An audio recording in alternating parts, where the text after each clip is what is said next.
ಕೆಲವೊಮ್ಮೆ ಕಾಯಿಲೆಗಳ ಕುರಿತು ನಾವೆಲ್ಲ ನಿರ್ಲಕ್ಷ್ಯ ಮಾಡಿಬಿಡುತ್ತೇವೆ.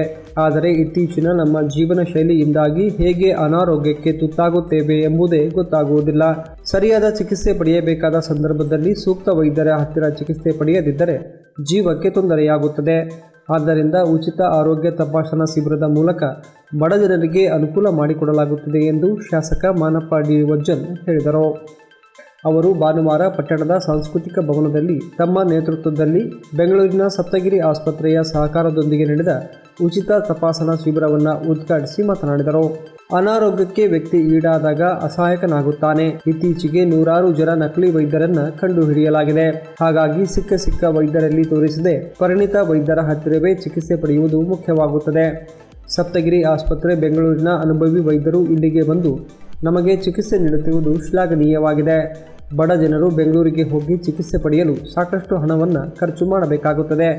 ಜನರಿಗೆ ಅನುಕೂಲವಾಗಲಿ ಎಂಬ ಉದ್ದೇಶದೊಂದಿಗೆ ಮನವಿಯ ಮೇರೆಗೆ ಇಲ್ಲಿಗೆ ಆಗಮಿಸಿರುವ ಎಲ್ಲ ವೈದ್ಯರಿಗೆ ಧನ್ಯವಾದಗಳನ್ನು ತಿಳಿಸಿದ ಅವರು, ಬಡ ಜನರಿಗೆ ನಿಲುಕದ ಚಿಕಿತ್ಸೆಗಳಾದ ಹೃದಯ ರೋಗ, ನರರೋಗ, ಕ್ಯಾನ್ಸರ್, ಮೂತ್ರಪಿಂಡದ ಕಲ್ಲು ಕಾಯಿಲೆಗಳ ತಪಾಸಣಾ ಶಿಬಿರವನ್ನು ಹಮ್ಮಿಕೊಳ್ಳಲಾಗಿದ್ದು ಇದರ ಸದುಪಯೋಗ ಪಡೆದುಕೊಳ್ಳುವಂತೆ ತಿಳಿಸಿದರು.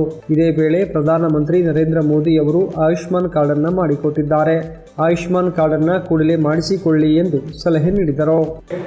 ಹೃದಯ ಕಾಯಿಲೆ ಇರಬಹುದು, ಇನ್ನೊಬ್ಬರಿಗೆ ದಮ್ಮು ಕೆಮ್ಮು ಅಂತ ಇರ್ಬೋದು, ಒಂದು ಕಿಡ್ನಿ ಸಮಸ್ಯೆ ಇರ್ಬೋದು, ಕ್ಯಾನ್ಸರ್ ಸಮಸ್ಯೆ ಇರ್ಬೋದು. ನೀವು ಬಡ ಜನರಿಗೆ ದೊಡ್ಡ ದೊಡ್ಡ ಆಸ್ಪತ್ರೆಗಳಿಗೆ ಹೋಗಿ ಚೆಕ್ ಮಾಡಿಸ್ಕೊಳ್ಳೋಕ್ಕಾಗಲ್ಲ. ಇಂಥ ಒಂದು ಸಂದರ್ಭದಲ್ಲಿ ಎಲ್ಲರಿಗೆ ಅನುಕೂಲ ಆಗೋ ಉದ್ದೇಶದಿಂದ ಇಂಥ ಕ್ಯಾಂಪ್ಗಳನ್ನು ಮಾಡಿ ಬಡವರ ಹಿತ ದೃಷ್ಟಿಯಿಂದ, ಕೂಲಿ ಕಾರ್ಮಿಕರ ಹಿತ ದೃಷ್ಟಿಯಿಂದ ಇಂಥ ಒಂದು ಸೌಕರ್ಯವನ್ನು ಒದಗಿಸಿಕೊಟ್ಟಿರ್ತಕ್ಕಂಥದ್ದು. ಕಾಯಿಲೆಗಳು ಬಂದಾಗ ನಾವು ಮದ್ದಿಲ್ಲ ಅಂತೇಳಿ ನಾವು ಏನಾದರೂ ಮಾನಸಿಕ ಮಾಡಿಕೊಂಡು ನಾವು ಮನಸ್ಸನ್ನು ಕುಗ್ಗಿಸ್ಕೊಂಡು ನಮ್ಮ ಆತ್ಮವನ್ನು ಕುಗ್ಗಿಸ್ಕೊಂಡು ಬಹಳಷ್ಟು ಮಂದಿ ಪ್ರಾಣ ಬಿಟ್ಟಂತವ್ರು ಅದ. ಆದರೆ ತೋರಿಸಬೇಕು, ಇದಕ್ಕೆ ಬಂದೈತಿ, ಇದಕ್ಕೆ ಔಷಧ ಐತಿ, ನಾವು ತೋರಿಸ್ಕೊಂಡು ಗುಣಮುಖರಾಗಬೇಕಂತ ಯಾರು ಧೈರ್ಯದಿಂದ ಅದು 50% ಬಂದಿದ್ದಾರೆ, ಮನುಷ್ಯನಿಗೆ 50% ಬಂದಿದ್ದಾರೆ.